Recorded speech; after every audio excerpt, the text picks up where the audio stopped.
You've been riding your bike? I have. Hope you've been enjoying it. Well, obviously there's been some very significant news released by one of the top 3 manufacturers in the cycling world just recently, and that is the new SRAM AXS groupset, eTAP as we know it in the road world. They've used a lot of their technology and they've brought it across from the mountain bike to the road. Yeah, the technology has been mimicked across all of their group sets, which I suppose from a manufacturing point of view makes sense because they don't have to make specialty equipment for the different types of cycling that people do. Okay, so there's been some significant changes in this new group set, and I've had quite a few different group sets over the years, and they claims are usually greater than the actual practicality. And of course they fit these group sets to different types of bikes, and on those different types of bikes they sometimes perform differently. So we're going to have a little bit of an analysis on the new SRAM ASX and look at maybe some of the pros and some of the cons and see where they stack up.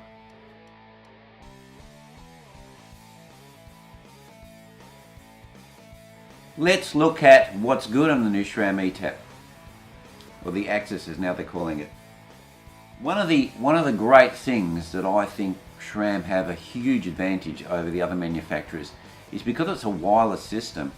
You can fit it to any bike. You can fit it to the latest bike, or you could fit it to a bike that was made, 20 or 30 years ago, that wouldn't have even ever been designed for the modern group sets, because it has no wiring, it has no batteries. You don't have to put anything internally into the bike. So if you've got that beautiful chrome moly metal frame from years ago that you want to restore, you can put a modern day group set on it with no issues whatsoever. It just fits straight on and it will work perfectly, and you can put modern wheels on that and you can have your old frame and ride around, and that I think is a real winner for SRAM, and thumbs up for that, because a lot of the other group sets you can't do that on.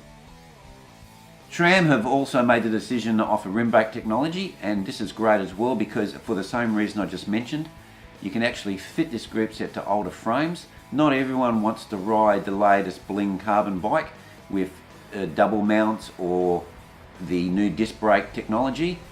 It's okay for some who change their bikes pretty often, but some people keep their bikes for a long time, but they only want to partly upgrade their bike, and they're going to put a new grip set on because theirs is worn or they can't get parts for it, so they can upgrade to the new SRAM eTAP. Another great point.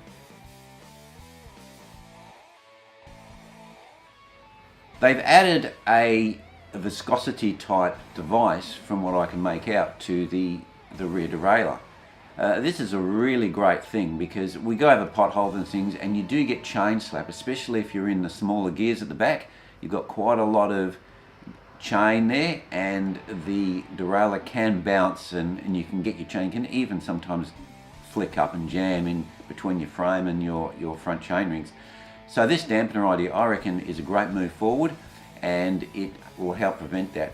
How it works in the wild, we'll have to wait and see, but that is a technology that I think that they brought over from the mountain bike or the one by world that I think is a real advantage. SRAM are also now offering a app where you can change features in the program, and you can set up different types of sequential shifting, and this is all great. I think this is more of a catch-up rather than a new technology.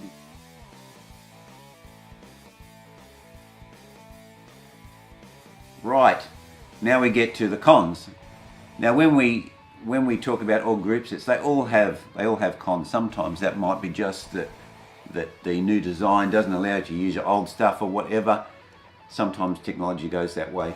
And in this case, I think that SRAM have been a little bit mean to their people who have opted into the first generation eTAP. It appears that there is really no upgrade line here. You can't use any of your old eTAP. There's no download software, so you can use the same STIs, or you can use the same, you know, front derailleur or anything like that. Obviously it's a 12 speed, so the rear derailleur may not be able to be designed to fit that, but you can't use any components. Nothing appears to be the same. The cranks are completely redesigned. They've even got a new bottom bracket design, which is, we really needed that as well. I can understand they're going to the way of making a fitted ring instead of having chain bolts. And the reason why they've done this is because then they can make a smaller internal ring. They haven't got the limitation of the bolts preventing them from making a smaller ring. And we may even see smaller rings available by aftermarket people or people like Rotor into the future. So instead of having a 33, we might be able to go to a 30. The downside to that is you have to change your whole chainring, and built into that is the power meter. Now the power meter, I'm not too sure what happens here. Do you have to basically send that off as well? Do you have to buy a new power meter? I'm not too sure how that works. It appears that you may have to get a new power meter. So the price of these two chainrings plus a power meter could be horrendous. We could be talking over $1,000, $1,500 or something. You know, the price of even like a group set, like an Ultegra group set, might be the price of just a chainrings.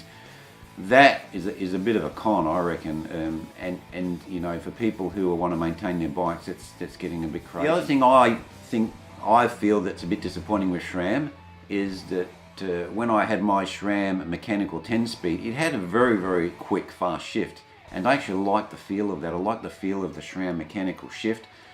The Campagnolo is a lot closer to the SRAM shift as well. It has a very sharp and fast shifting. And when I went to ride the eTAP, because I really like the idea of a wireless system and the left for going to easy gear and the right going to a hardy gear, which I think is just so intuitive. That's such a great design by SRAM. I really was disappointed by the shifting speed. It really feels like you're waiting for the chain to get onto the next cog, and it really put me off. I didn't feel impressed or excited about this group set, and I ended up going back to a mechanical group set because I just felt like spending another $2,000. I just couldn't see it for something that it doesn't feel as nice when I'm riding. So that's a bit of a disappointment. They do say it is a bit faster, but I think they're basically keeping that one fairly low down because I don't think there's much difference. Now what SRAM also have done is to go to a 12 speed. Unlike what Campagnoli have done, they've changed their cassette design. Now, we've seen this cassette, or freehub design should I say, we've seen this before. It's been on their mountain bikes for quite a while, and this is for their 1x12 speed. So it's not a new design, but when they say not a new design, it's not a new design in the bike industry, but it is a new design in the road bike industry. Now, can I go and just grab my wheel that I have at the moment and convert it from what they've got to this new 12-speed system? Is it compatible? Are all brands going to be compatible? You know, I know Zip can be a bit hard to get changes for these type of free hubs. Do you have to send your wheels back? That's a real pain in the neck. Or can I go down to my local bike shop and just have one put on? So these sorts of questions are, to me, should have really been answered at the release. What's the availability of these new hubs? How much are they going to cost? Is this a plus item, or does it come in the kit with the SRAM? You know, do you buy it to fit a Campagnolo? Do you buy it to fit, you know, a Shimano or a Mavic wheel or whatever? You know, because, you know, you're spending, I don't know how much it's going to be costing, but they're saying, you know, over $4,000 US. So in Australia here, I would probably say that's going to be over 5,000 Australian dollars, maybe between 5,000 and 6,000 Australian dollars, which is very horrendous. And then you still have to put your hand in your pocket for another part to get that group set on your bike.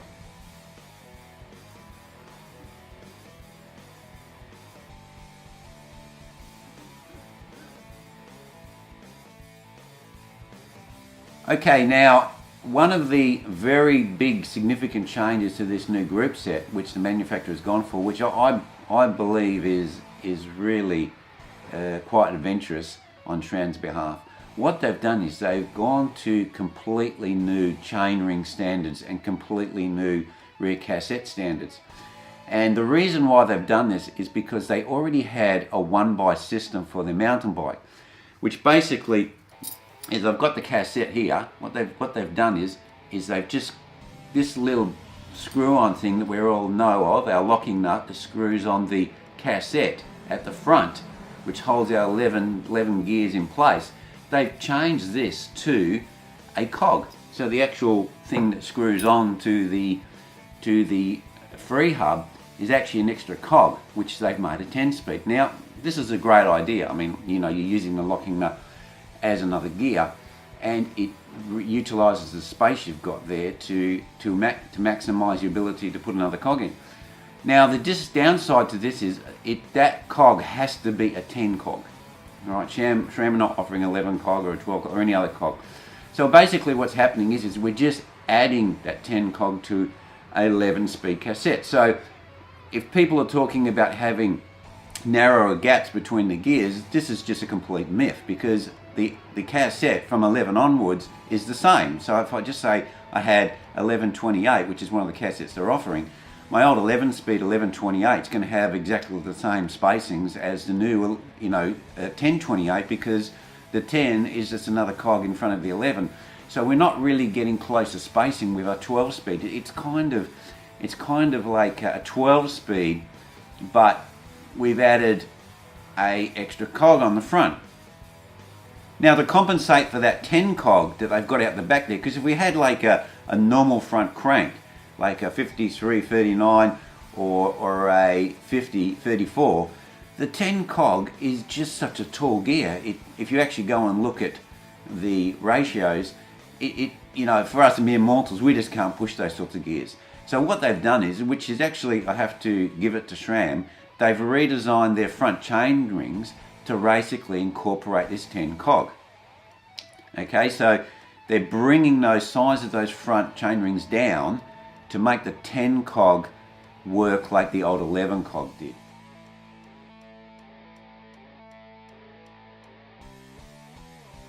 So therefore what we're getting then is on the big end of the scale that we have on the back of the cassette, when we're getting up to our 28s and 29s and 30s and 32s and 33s, then those gears now, right, they can make the front chain ring smaller. So SRAM are offering with their easiest gears a 1-to-1 ratio, and that has to be really acknowledged, because on a high-end road group set, 1-to-1 ratio is probably used to be it was a bit laughable. You go, come on mate, get fitter, not easier gears. What are you doing running a compact? What are you doing running a dinner plate on the back? So now here's the twist. We've got SRAM, and they've basically gone for a design where they've added this 10-speed cog to the cassette. I don't believe Shimano or Campagnolo will do this. And the reason why is because you have to remanufacture your whole front rings, which is like what SRAM's done, to get the same ratios.